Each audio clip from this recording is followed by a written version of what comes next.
noches. Gracias por acompañarnos una vez más aquí en AFN TV, American Freedom Network TV, y nuestro segmento 911, los Estados Unidos de América bajo ataque. Muchísimas gracias a todos ustedes por acompañarnos en esta velada de hoy, jueves 5-8 de la noche. Como nuevo, les reitero, es un verdadero privilegio, un agrado estar con ustedes y poder compartir este programa hoy hablando de historia con Enrique Encinosa. De más está decir los valores que pretende este programa a través de Enrique Encinosa en su valor de historiador, donde nos recrea los diferentes segmentos de nuestra historia y que son causa de por cual nosotros estamos hoy aquí en este exilio. Y es importante que esta información prevalezca, que esta información usted no la atesore para usted solo, porque es importantísimo que esto pueda llegar a tantas personas como podamos para que siempre pues tengan presentes los valores de la historia. Si usted está aquí con nosotros por primera vez, muchísimas gracias. Le invito por favor a que se suscriban aquí al canal, que compartan y que activen los algoritmos que permite la plataforma, como es la famosa manito arriba, la campana, esos entes que le notifican a usted cuando estemos subiendo nuevos programas, y esperamos, por supuesto, que lo compartan. Sin más dilaciones, pasemos inmediatamente con Hablando de Historia con Enrique Encinosa. Patriotas, amigos, buenas noches. Gracias por acompañarnos en esta velada especial de Conversando de Historia con Enrique Encinosa. Enrique, muchísimas gracias por estar aquí. Bienvenido. Un placer. Todo tuyo. Bueno, hemos estado hablando en los últimos programas sobre hermanos al rescate, sobre espionaje. Quiero en este programa te- hacer pedacitos, ¿ok? Los pedacitos que me pueden faltar de hermanos al rescate. El último ataque de comando que se hizo, que lo hizo Alfa 66. Y después hablar un poco de la microfacción y el nacimiento de los derechos humanos, del grupo de derechos humanos en Cuba. Yo no pienso entrar en el futuro en conferencias históricas sobre la oposición pacífica en Cuba. Primero que nada porque es extremadamente confuso, ¿no? Pero voy a explicar cómo empezó la microfacción hoy y cómo empezó entonces cierto movimiento eh, intelectual, político, pacifista, de resistencia a brazos caídos. Vamos a empezar con los hermanos al rescate. Yo quiero aclarar, y lo dije antes en otro programa, que una de las cosas que hermanos al rescate no quería es que no quería que más balseros se lanzaran al mar. ¿Ok? Cualquiera que ha estado en el mar y no es marinero, eh, puede pasar un susto. Y en muchos casos hubo muerte, gente que se deshidrató, gente que acabó alucinando y lanzándose de la balsa y ahogándose. Y nosotros no queríamos eso, por supuesto. Pero por otro lado sabemos que el desespero lanza a la gente Claro. a situaciones desesperadas. Y se comenzó entonces Hermanos al Rescate. Como dije antes, lo empezó Billy Shoes y Basurto por su cuenta. Y después Basurto me llamó a mí y a seis más y nos reunimos en las oficinas de un médico, ahí en el Jun, no me acuerdo el nombre del médico. Y ahí se buscó el nombre de Hermanos al Rescate y ahí se organizó ya por primera vez. Y llegó a ser un movimiento sofisticado en el aspecto de que cada vez que se veía un balsero, había, o sea, había en cada avión había un piloto y un observador.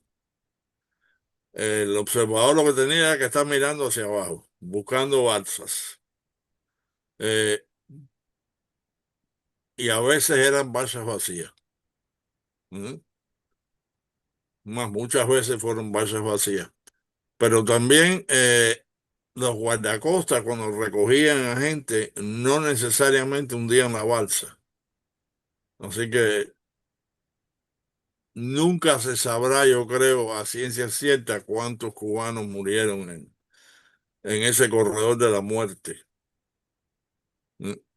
Pero Hermanos al Rescate verdaderamente salvó más de 3.000 vidas.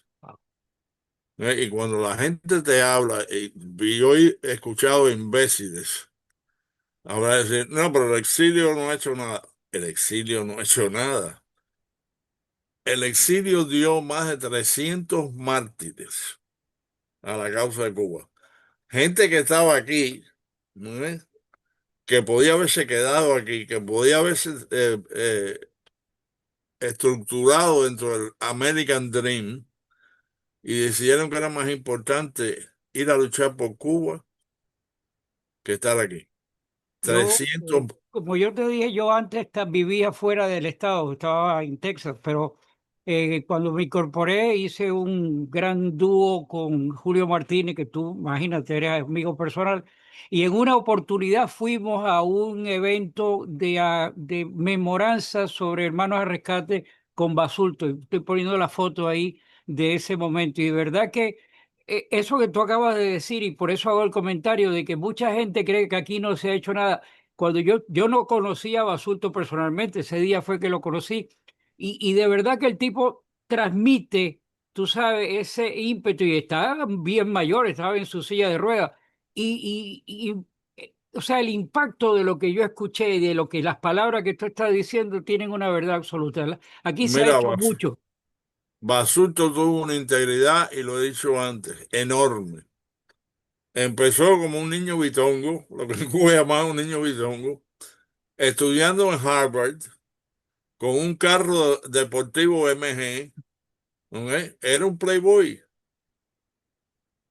Cuando viene la revolución y él se da cuenta de lo que es de lo que el comunismo que se está formando en Cuba, se une a la CIA, regresa a Cuba, les dicen a aduana que él ha venido, está estudiando en Estados Unidos, pero que él viene a unirse a la gran revolución, bla, bla, bla. Acaba yendo para Santiago de Cuba, donde prepara para Playa Girón 10 toneladas de armas que iban a venir por paracaídas, que eran para la gente de Alberto Müller y para otros hallados que había en la zona y para el clandestinaje. 10 toneladas de armas. Y no llegaron. Y días después de la invasión le llega una noticia a Basurto de que eh, hay que levantar al pueblo, bla, bla. Vaya, una descarga de esa de que ahora hay que luchar más. Y Basurto mandó a freír tuzas, como dicen en cubano, eh, los mandó al demonio, a la CIA, regresó a Estados Unidos cruzando la base naval de Guantánamo, llegó al exilio de nuevo y esta vez con Juan Manuel Salvat y la gente del directorio lanzó el ataque al Hotel Rosita Ornedo, donde estaban todo el Hotel Rosita Ornedo era para agentes rusos, científicos de diferentes países, técnicos de diferentes países, todos del orbe de los satélites de la Unión Soviética. Y eso lo hizo con un cañón que compró por $300 en México a la izquierda, un Látiz finlandés de 20 milímetros, que 10 o 12 años después, sí, 10 o 12 años después, todavía el cañón andaba dando vueltas por Miami. Y después estuvo involucrado en Nicaragua eh, con los Contras, y lo de los hermanos al rescate le vino por una cuestión humanitaria que le gustaba volar y volaba muy frecuentemente en la zona de Los Cayos. Cuando yo salí con él la primera vez, ¿eh? Estábamos volando, estábamos conversando y en realidad no estábamos buscando mucho, ¿eh? Porque no me acuerdo por qué, pero no se esperaban balseros en esos días. Y de pronto yo veo como una loma, pero era una cosa que era, yo estaba en el avión, ¿ok? Y en la avioneta, y lo que yo veía era un trozo así de montaña. Y le digo, ¿en qué callo estamos? Y me dice, ese es el Pan de Matanza. Estamos en la costa de Cuba. Y bueno, lo cual fue emocionante. Pero Basurto era un individuo íntegro, ¿ok? Íntegro, íntegro, íntegro. Y hermanos al rescate. Y a él le dolió mucho la muerte de los 4 mártires hermanos al rescate. Y yo no sé si él se culpó por eso. A lo mejor sí, a lo mejor él pensó, si yo no hubiera empezado hermanos al rescate, esta gente estaría en vivo. Pero todos los que estaban en hermanos 3.000 al vidas rescate salvadas. sabían lo que estaban haciendo, ¿ok? Sabían la posibilidad de que la tragedia sucediera. ¿Ok? Ok, ese es el número uno. Ahora vamos para el Alfa. En un programa anterior yo hablé como yo entrené a la gente del Alfa en la guerrilla urbana, pero el Alfa continuó con el concepto de seguir haciendo ataques comando a la isla. Y el último ataque comando sucede a finales de los años 90, creo que fue en 98, eh, y en realidad es el último ataque porque después viene el 9/11, ¿ok? Con los musulmanes, y el 9/11 desgració la guerra asimétrica para todo el mundo, ¿ok? El que era eh, anticomunista caía en el mismo jamo que el musulmán. ¿Mm? Entonces todo el mundo era terrorista. Todo el que disparaba una bala y no era parte de un gobierno establecido era un terrorista. Y Ahí, eso desgració algunas operaciones que a lo mejor se pudieran haber llevado a cabo. claro. Aunque en esta última que se hizo, primero que nada iban 2 veteranos dirigiendo. Ramón Orozco, el pirata, como le decían en Cuba, que ya en los años 90 llevaba casi 50 años haciendo operaciones en contra de Cuba, en contra del régimen.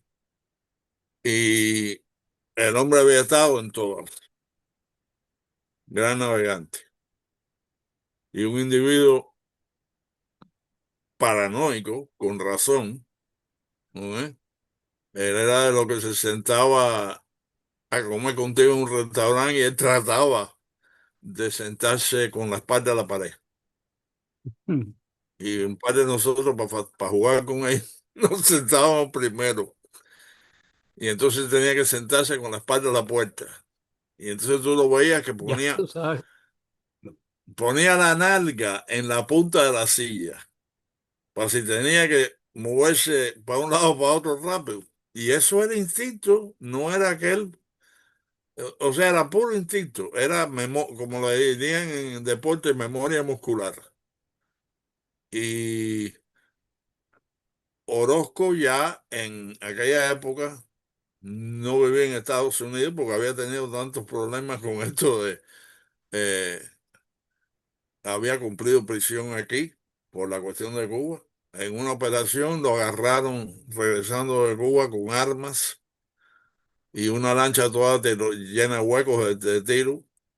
Eh, Estaba esperando juicio, y mientras estaba esperando juicio estaba bajo bajo parol, bajo fianza.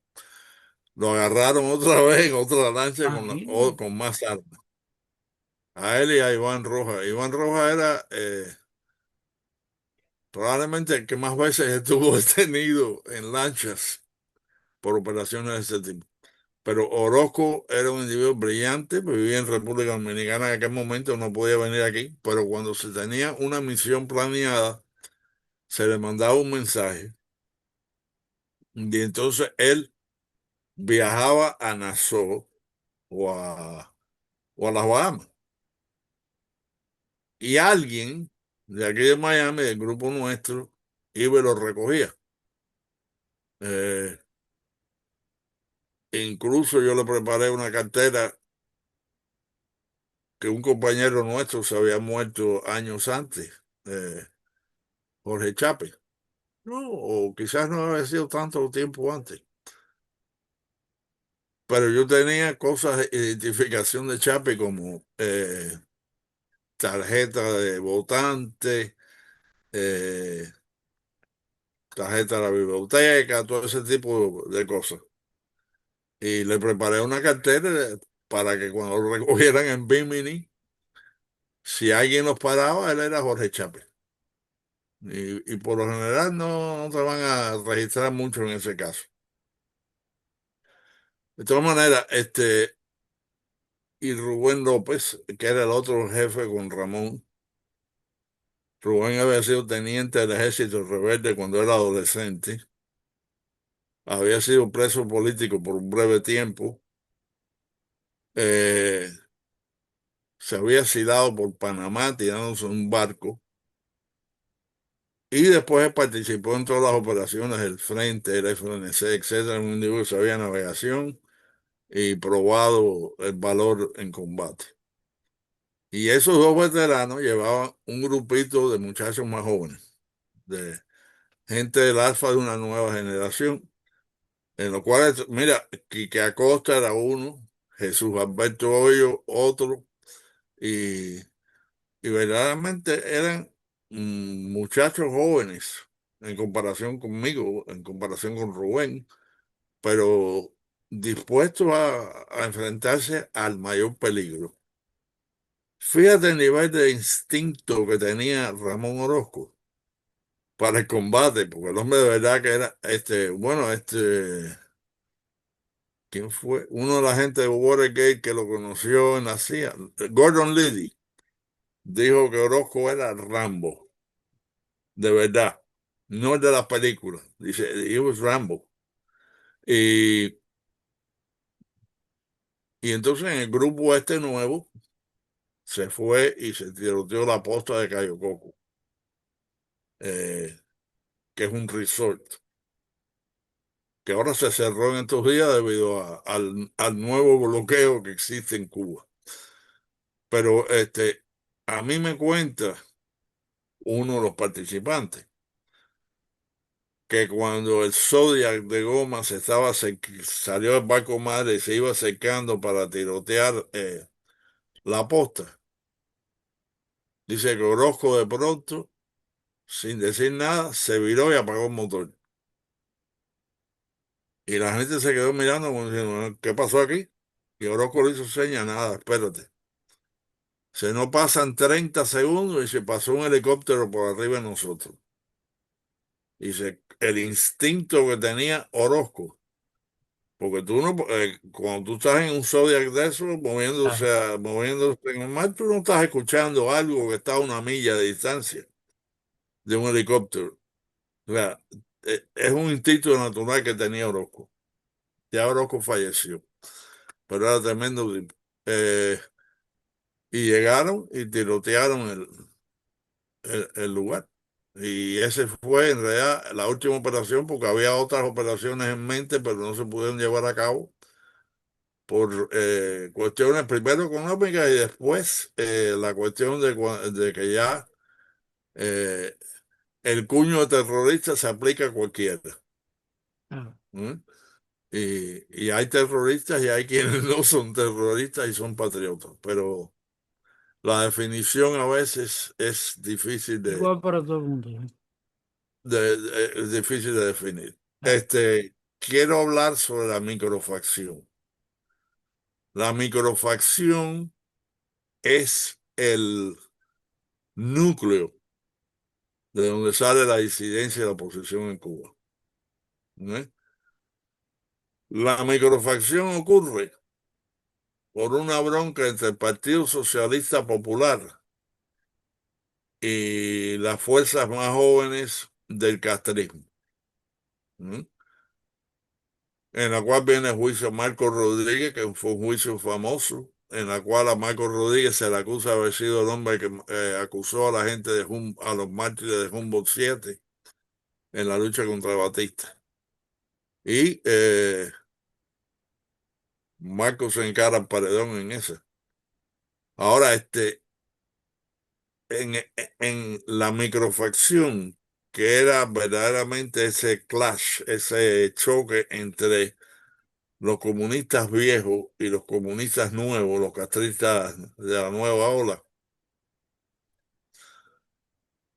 viene un resentimiento gigantesco entre ellos, ¿no? Fue una lucha de clase y a la larga Fidel se la cobró a los viejos, ¿no? Vino lo que llamó la microfacción y de pronto van 40 o 50 o 60 presos, altos oficiales del Ministerio de Interior, militares, espías, comunistas ortodoxos y académicos como Ricardo Bofill. Y Ricardo Bofill, que era un hombre muy sincero, por lo menos conmigo lo fue. Ricardo Bofill me cuenta y me dice, yo tenía la escuela perfecta y se me pasó un par de años en una celda con toda esa gente que eran profesionales. Y si me enseñaron cantidad, y si me enseñaron a debatir, me enseñaron a maniobras tácticas como, dice, llega un momento, dice, Bofill me cuenta, dice, cuando yo salgo y empiezo a involucrarme en los derechos humanos, una vez me arrestan y me llevan a seguridad del Estado y me dice, un agente de la seguridad me dice, tú lo que eres un mentiroso, porque tú dijiste que había habido 2 muertos, o tú dijiste que había habido 4 muertos cuando hubo 2. Y Bofill le dice, y yo le respondí, ay, perdónenme, yo no sabía que ustedes tenían un monopolio sobre la mentira. ¿No? Entonces, ese es el tipo de persona que era Bofill. Y Bofill era un loco sublime. ¿Ok? Tú lo veías en los ojos, lo veías cierto desencaje, pero tenías que ser un poco desencajado para estar en la onda que le estaba.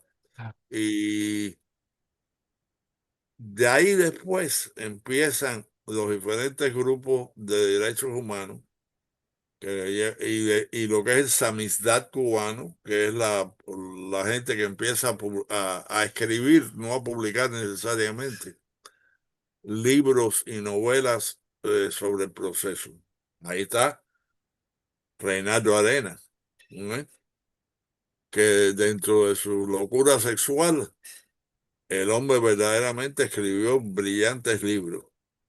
Reinaldo Bragado Bretaña, que también estuvo preso.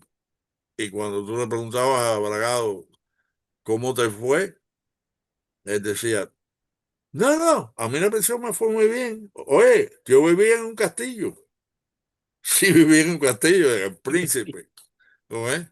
Y, y así sucesivamente. Pero no quiero entrar históricamente a despalillar lo que han sido los derechos humanos, porque primero que nada es muy difícil de entender.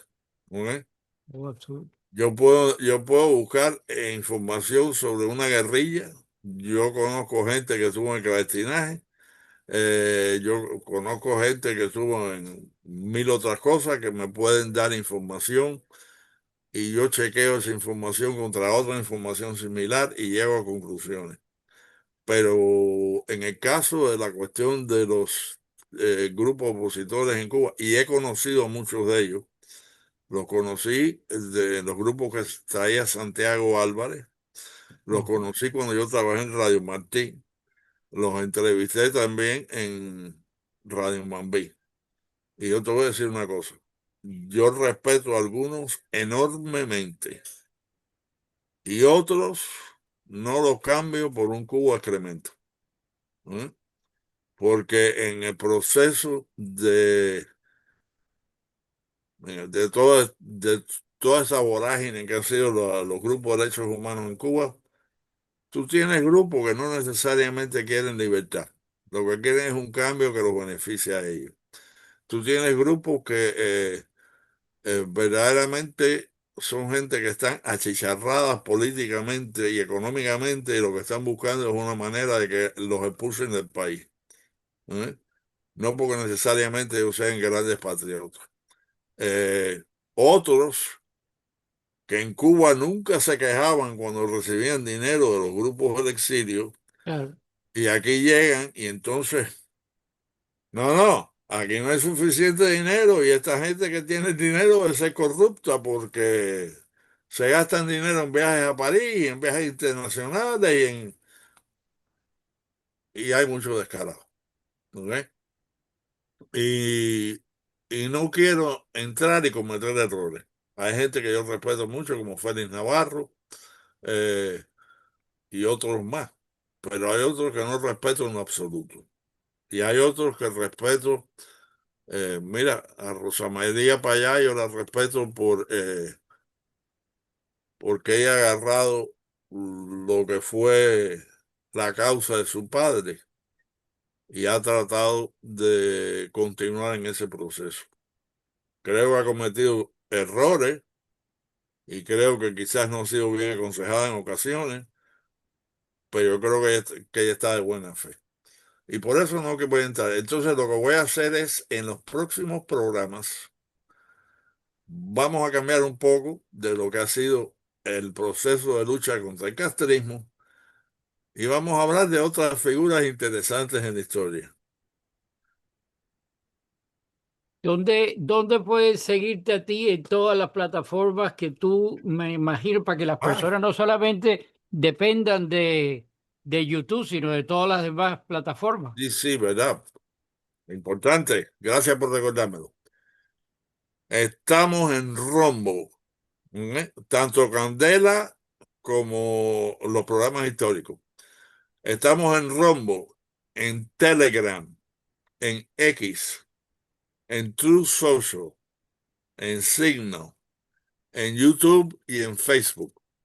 Y díganselo a sus amigos Por supuesto. Compartan. ¿eh? Y escríbanos. O sea, a mí me pueden contactar a través de los de mensajes en Facebook. Y vamos a ver. Ahora, lo que me Nos está quedan tres diciendo, minutos para que tú puedas ¿cuántos, redondear y cuántos minutos faltan? 3 minutos. Ah, bueno, rápidamente. Los próximos programas ustedes se van a dar banquete porque mira, vamos a hablar de los cubanos que participaron en la guerra civil de Estados Unidos.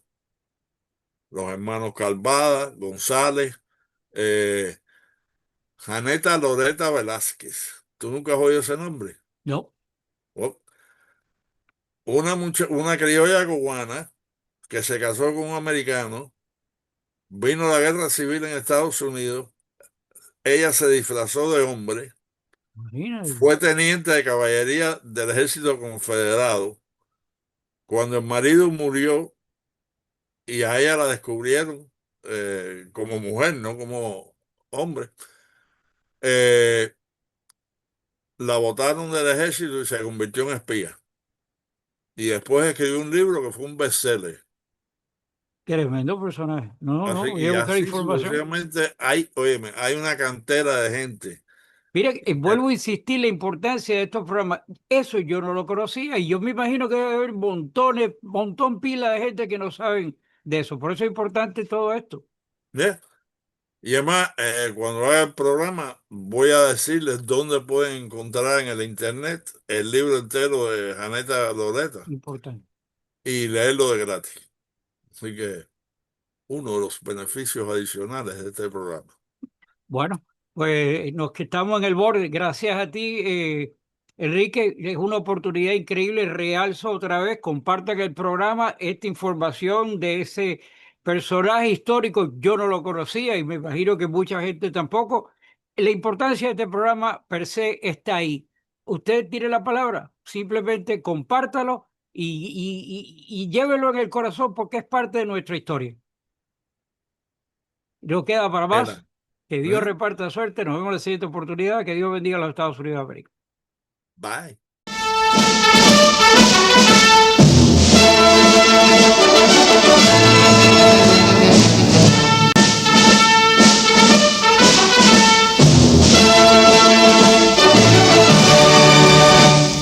Combate, corred, hay a veces que la patria os contempla orgullosa, donde más una muerte gloriosa que morir por la patria es vivir.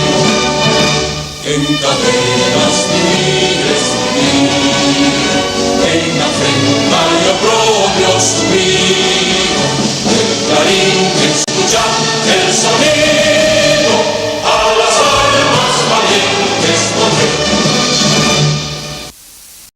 I pledge allegiance to the flag of the United States of America and to the republic for which it stands, one nation, under God, indivisible, with liberty and justice for all.